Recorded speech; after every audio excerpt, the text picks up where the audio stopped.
over silver futures. In this video, we're going over my trade idea of the week and the day-by-day probability model.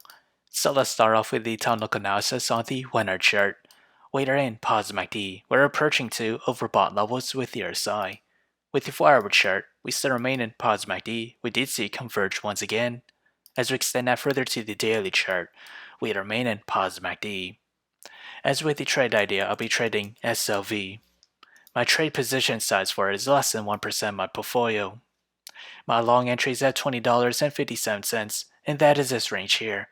My sell target is at $22.52. My stop loss is at $19.96. However, if I were to open a short position, my entry is at $23.17. My sell target is at $21.22. My stop loss is at $23.86. So whichever entry price were to hit first, that'll be my position of the week. So how did I develop these trade ideas? It all comes from the day-by-day probability model.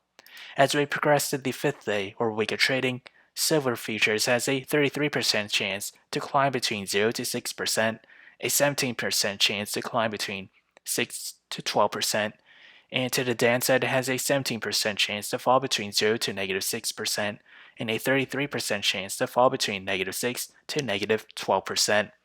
So if you enjoyed this content, feel free to like, comment, subscribe, and thank you for watching.